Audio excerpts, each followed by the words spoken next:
We didn't get to Germany to the show till Tuesday lunch, I believe it were. We took a few days and chilled out and went a little bit on a sightseeing tour down to the show. So it was nice to chill out and take his time, you know, to get there. Around at the show, Tuesday meant that we got, you know, a decent camping space, because there were quite a lot. By sort of like Wednesday evening, the show absolutely packed. So many nice people, so many different trucks, shapes, sizes, colours, right from your small 4x4s right up to your 6-wheeled and maybe some 8-wheeled vehicles. Cherry on the cake for us, we're definitely the show. So many trade stands, a big learning curve, I think a big learning curve, and something that if you are into truck building, camper vans, this is going to be a show for you. And I think if asked if, you know, would we go to the show again, I'd say yes, why not? Yeah, if we're in the area, yeah, we'll be there. Well, that's it, the show's over. We've had a fantastic time here, guys, really nice. And what I'm going to show you is basically everyone's gone home. This place was just absolutely mental, really mental, and every campsite, 5 campsites, absolutely rammed. Cars parked along this edge. And in between us and this vehicle there must be about 7 vehicles, so absolutely mental. But anyway, what have we bought? So I'm just going to put you down on the tripod and then I'm going to show you what we've bought. I had this all lined up and then I wanted to show you the shoulder. Am I in? Am I on? Yeah, I am. Right, okay, so what have we been buying? The usual things. Treated ourselves to a new t-shirt. Abenteuer Allrad. Ummies, wherever I am. I think that's quite fitting. So, really good quality t-shirts these are. This was the last one in large as well. How lucky was that? Yeah, it's been so warm here, guys. Very, very warm, and I'm not complaining. Could be worse, it could have been raining, obviously. I want to show you this as well. Plastic bottles, beer in plastic bottles. Is that right or is that wrong? Let me know what you think. The beauty about it is you can just put the top on. How's that? Mental. What else did we buy? We've bought 4 of these, 2 pair. Not so much for getting us out of mud or anything, but mainly for levelling up the trucks. These ones apparently you can double up. But yeah, I just thought we'll get 4, because normally when you're levelling the vehicle up, it's never just left and right, it's always diagonally. So you normally need 1 the opposite corners, then 2 at the front or something like that. So these were €90 a piece. So what's that, about 80 quid? 80 quid a pair. And the beauty were, I sold the metal ones, the wolf ones on the back there for €100. So yeah, so they ended up costing me less than £100, which was a bonus. His main point of being here were to look at windows, a roof light, and just generally check out the you know, the stalls. Certainly optimal. I think we're going to go for optimal roof light and certainly optimal blinds.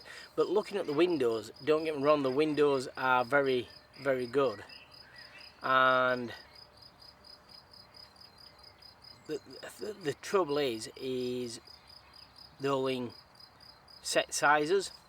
You know, when you start talking custom made, I mean, we called it, what, KCT? Yeah, I think it was. Yeah, KCT, the first one.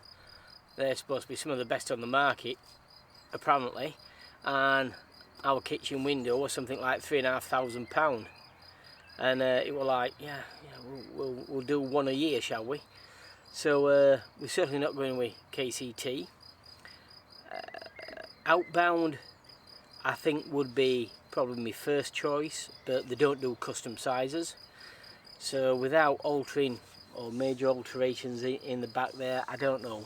We've got some thinking to do, but a lot of the windows, what we've seen around the show, are definitely a UPVC style window. So I'm thinking, you know, you could get a window, you could probably get the heat reflective glass, maybe even get a film on there or coloured glass, and you wouldn't probably pay more than £500 per window. So you know, that, including the blind on the inside from Optimal, you're talking £1,000 per window. So it's still blooming expensive.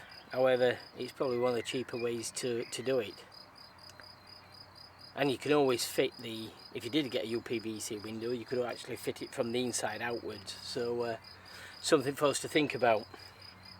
Right, okay, the one thing what we did buy, which is something I've been looking for a while, and this is to replace the old fire pit, which I'm pointing down here because it's just down here at the side of me, the old fire pit, and our barbecue.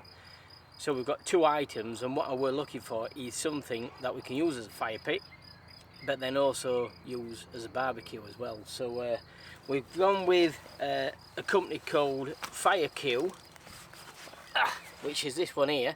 And as you can see, it flat packs, and it's relatively small. You've got the shoulder strap as well, so you can carry it around with yourself, or just carry it with the handle.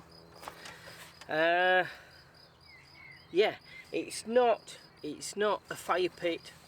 I know I said fire pit, but it's not a fire pit where, you know, you could have 7 or 8 people around it, because it is a 90-degree shape.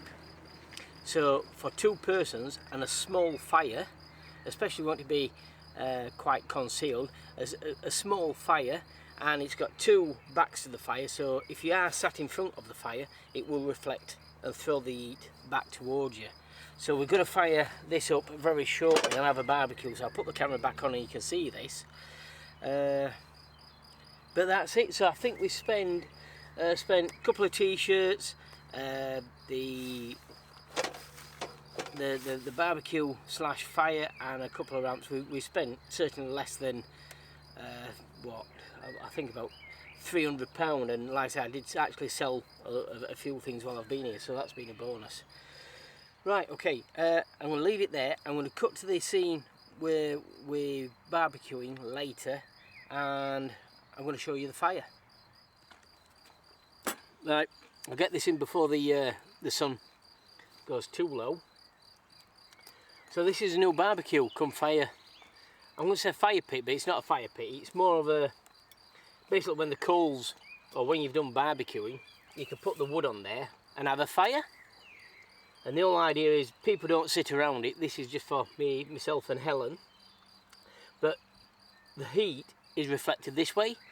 So it's a little bit, you know, rather than having a big fire, it's a little bit more covert. And I mean, I can feel the heat here coming off the barbecue. So you can see the amount of coals what we've got on there.